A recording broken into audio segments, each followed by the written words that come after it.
Hello everyone, good evening and welcome to the engineers Adda 24/7। मेरा नाम है अभिषेक कौशिक। आज मैं आपके लिए एक सेशन लेकर आया हूँ। यूपी मेट्रो का एक फॉर्म आया है, उत्तर प्रदेश में मेट्रो का एक फॉर्म आया है, तो उस पर बात करेंगे। उस पर थोड़ा क्रिस्प सेशन है, टू द पॉइंट है और आपको इन्फॉर्मेशन मिलेगी। चलिए बढ़ते हैं, सभी का स्वागत है। ओके, तो ये फॉर्म आया है गाइस कि क्या वेटेज रहेगा रीजनिंग का, नॉन टेक का, यूपी एमआरसी में उत्तर प्रदेश मेट्रो रेल कॉरपोरेशन का एक फॉर्म आया आपके लिए। जूनियर इंजीनियर का अलग अलग डिसिप्लिन में है, अलग अलग है, जैसे सिविल का, इलेक्ट्रिकल का, इस तरीके से वैकेंसीज हैं आपके लिए। इसमें नॉन टेक का भी है और टेक्निकल भी है, तो दोनों का मिक्स आया हुआ है, मिक्सचर बना हुआ है। तो आज हम बात करने वाले हैं रीजनिंग के ऊपर। ऐसे ही एक सेशन में लेके आऊँगा आपके लिए मैथ्स के ऊपर, क्वान्टिटेटिव एप्टीट्यूड के लिए। तो जितने भी नॉन टेक के चीज़ें हैं उस पर बात करेंगे आज, लेकिन बात करने वाले हैं सिर्फ रीजनिंग के ऊपर। तो अगर आप ध्यान से देखोगे तो एक फॉर्म आया है जो यूपी एमआरसी का है, उत्तर प्रदेश मेट्रो रेल कॉरपोरेशन, ठीक है। इसकी तरफ से एक वैकेंसीज आई है और जो एग्ज़ाम पैटर्न है वो कुछ इस तरीके से डिवाइडेड है गाइस। इसमें जो है नॉन टेक का आपको यहाँ तक वेटेज दिख रहा होगा, this is the non tech, और ये आपका टेक्निकल डिसिप्लिन स्पेसिफिक, जो भी आपका अलग अलग डिसिप्लिन है, अलग अलग ब्रांच के वाइज है। तो अगर हम बात करें, इसमें 140 क्वेश्चन है टोटल। अलग स्पेसिफाई तो नहीं किया गया है नोटिफिकेशन में कुछ भी कि इतने क्वेश्चन नॉन टेक के होंगे, इतने टेक्निकल के होंगे, या उसमें भी बाइफरकेट कर दिया है, ऐसा नहीं हुआ है। सिर्फ 140 क्वेश्चन है, 2 घंटे का टाइम है, यानी कि टोटल 120 मिनट है, ठीक है। तो अगर आप ध्यान से देखोगे तो 140 से 120 मिनट है, तो क्वेश्चन तो ज़्यादा नहीं है इन टर्म्स ऑफ अगर बात करें एसएससी जेई की या फिर डीआरडीओ की, क्योंकि उस हिसाब से अगर आप देखोगे तो टाइम तो काफ़ी दिया हुआ है। अगर जो टाइम लगना भी नहीं है, जैसे इन दोनों पोर्शन में आपको टाइम नहीं लगेगा, आपको आता है तो आप टिक करोगे, वरना आगे बढ़ जाओगे। जो टाइम लगने वाला है ये और कुछ इसमें न्यूमेरिकल्स रहेंगे, है ना, उनमें टाइम लगेगा। तो अभी हम बात करने वाले में आज जो हमारा एजेंडा है वो होगा लॉजिकल एबिलिटी के ऊपर, यानी कि रीजनिंग के ऊपर, कि इसमें क्या क्या वेटेज हो सकता है और किस किस तरह के क्वेश्चन यहाँ से पूछे जा सकते हैं लॉजिकल एबिलिटी के ऊपर, ठीक है। अगर आप बात करो, पहली तो बात ये है कि जो भी इसमें एलिजिबल हैं कैंडिडेट, वो पहली तो बात ये फॉर्म फिल कर दे, क्योंकि बहुत अच्छी वैकेंसीज हैं इसमें। और यूपी की बात है तो यूपी में मेट्रो का कभी कभी फॉर्म आता है, हर साल नहीं होता है ना। तो इस बार आया है, तो that is a very good opportunity आपके लिए।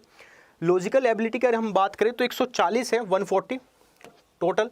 अगर हम डिवाइड भी करें, इक्वली डिवाइड भी कर देते हैं हम, डिवाइडेड बाई 5, तो आपको पता है 5 दूनी 10, 5 अठे 40, यानी कि 28 का आ रहा है। बट इन टर्म्स ऑफ ये मैं थोड़ा अंदाज़ा लगा रहा हूँ कि ऐसा हो सकता है, बट ऐसा नहीं होगा। कुल मिला के टेक्निकल का जो वेटेज है थोड़ा सा ज़्यादा रहेगा और बाकी आपका नॉन टेक का रहेगा। तो इसमें आप ये तो नहीं बता सकते, क्योंकि मेंशन ही नहीं है नोटिफिकेशन में कि इंडिविजुअली कितने कितने नंबर का रखा जाएगा, है ना।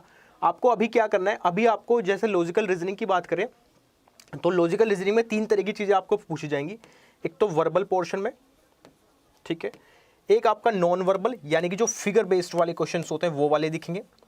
वर्बल में आपका जैसा सिलोजिज्म हो गया, सिटिंग अरेंजमेंट हो गया, ये पजल्स होंगी, वो वाली चीज़ें दिखेंगी। प्लस इसमें एक चीज़ और इंक्लूड होगी, आपकी लॉजिकल रीजनिंग, यानी कि एलआर वाला पोर्शन, ठीक है। तो आप इन तीनों को तो इग्नोर नहीं कर सकते हो, क्योंकि तीनों का वेटेज जो है रीजनिंग में काफ़ी अच्छा जाता है। और अगर हम बात करें डिफिकल्टी लेवल की, तो एलआर का पोर्शन उसमें अच्छा चला जाता है, तो यहाँ थोड़ी एक्यूरेसी भी बिगड़ जाती है बच्चों की, ठीक है।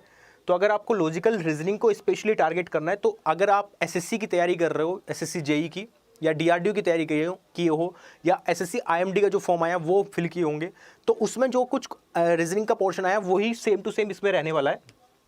ऑलमोस्ट ऊपर नीचे थोड़ा बहुत रहेगा, तो इसमें आपको अलग से पढ़ने की जरूरत नहीं होगी, है ना, लॉजिकल रीजनिंग। बट अगर हम बात करें क्वांटिटेटिव एप्टीट्यूड की, इस पर मैं अलग से भी एक सेशन लेके आऊँगा आपके लिए कि आप इसको कैसे प्रिपेयर करोगे।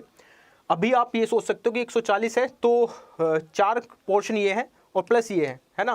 तो अगर हम वैसे भी बात करें, मान लो अगर इंडिविजुअली बात करें तो 28 का आ रहा है, तो कुल मिला के अगर आप देखोगे तो 1 2 3 4, तो 4 सब्जेक्ट तो सिर्फ नॉन टेक के हैं और एक सब्जेक्ट या फिर एक पोर्शन आपका टेक्निकल का आएगा, ठीक है। इस टेक्निकल वाले डिसिप्लिन स्पेसिफिक में सारे के सारे सिलेबस, सारे के सारे सब्जेक्ट आपके इंक्लूड हो जाएंगे, चाहे वो मैकेनिकल के हों, सिविल के हों, इलेक्ट्रिकल के हों, branch wise according to. But अगर आप देखोगे अभी जितने भी फॉर्म्स आ रहे हैं, सबका जो एग्जामिनर का टारगेट है वो आपका नॉन टेक्निकल पर शिफ्ट हो रहा है, बिकॉज वहाँ नॉन टेक्निकल में जो मतलब कंपटीशन है वो बहुत जल्दी आसान से छट जाता है, क्योंकि नॉन टेक्निकल में इंजीनियर्स का नॉन टेक थोड़ा कमज़ोर रहता है, सो दैट वो टेक्निकल में अच्छा कर लेते हैं बट नॉन टेक में थोड़ा वीक पड़ जाते हैं। दैट्स वाई कि वहाँ कंपटीशन फिल्टर हो जाता है ना, भीड़ जो होती है, क्राउड जो होती है वो खत्म हो जाती है, वो फिल्टर हो जाती है। इस वजह से आपने जितने भी अभी तक एग्जाम देखे हैं, चाहे वो DRDO की बात करें, DRDO में तो पूरा का पूरा नॉन टेक्निकल रख दिया है Tier 1, है ना। SSC IMD की बात करें, वहाँ भी 100 नंबर का नॉन टेक्निकल आ रहा है। तो अभी नॉन टेक्निकल का वेटेज धीरे धीरे AE JEE के सारे एग्जाम्स में शिफ्ट हो रहा है और वो काफ़ी अच्छे से इंक्रीज भी हो रहा है ना। तो अगर आपको इसको टैकल करना है तो इसका मैंने तरीका बता दिया आपको कि क्या कर सकते हो आप। जो नॉर्मली जो आपने पढ़ा होगा SSC JEE की रिगार्डिंग, DRDO के रिगार्डिंग, वो आप कवर कर सकते हो, ठीक है। और बात करें क्लासेस की गाइस आपसे, तो अभी होपफुली आपने देखा भी होगा कि क्लासेस आपकी ऑनगोइंग है ना। आपको करना क्या है, आपको सिंपली कहाँ जाना है, अड्डा 24/7 की वेबसाइट पे जाना है।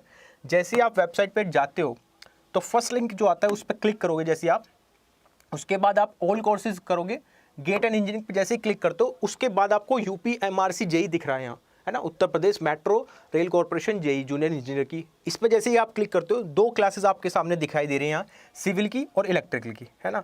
तो इसमें आपका टेक प्लस नॉन टेक, क्योंकि आपको थंबनेल से भी दिखाई दे रहा होगा। तो जैसे ही आप इस पर क्लिक करते हो, जैसे जिस भी ब्रांच के आप हो, सपोज आप सिविल के हो तो सिविल पर क्लिक कर लेना। जैसे ही इस पर क्लिक करते हो तो यहाँ बाय नाउ का एक ऑप्शन खुलता है। इस पर क्लिक करने के बाद आपको कूपन कोड यहाँ डालना होगा, जिससे कि ये जो प्राइस है वो रिड्यूस हो जाए।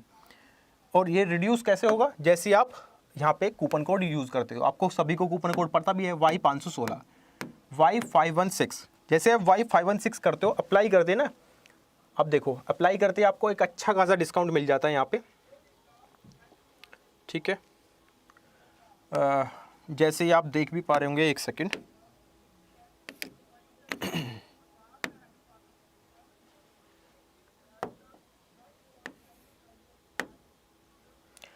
जैसे ही Y516 आपने लगाया 8,854 रुपये का डिस्काउंट मिल जाता है। 2644 में आप ये इनरोल कर जाओगे, क्योंकि इसकी वैलिडिटी जो है 6 मंथ की है और अभी 77% ऑफ भी है। सो Y516 आप अप्लाई कर लेना इस कोर्सेज को ज्वाइन करने के लिए, इस क्लासेस को ज्वाइन करने के लिए, जो कि आपका UP मेट्रो का जो रेल कॉर्पोरेशन का फॉर्म आया है इसके टारगेटेड रहेगा। टेक प्लस नॉन टेक दोनों इसमें इंक्लूड रहेंगे, ठीक है।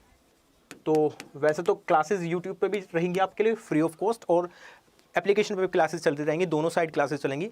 अगर आप इसी तरह की वीडियोस चाहते हो और मैं इसी तरह की सेशंस आपके लिए बनाता लाऊंगा, जिसमें आपको टू द पॉइंट कम टाइम में जल्दी सारी चीज़ें पता चल जाए, तो तब तक आप सब्सक्राइब कर सकते हो चैनल को, है ना, लाइक कर सकते हो, शेयर कर सकते हो सेशन को, और इसी तरह देखते रहो आप इंजीनियर्स अड्डा 24/7। और फिर मिलते हैं क्लासेस पे। Bye bye, take care, have a nice day.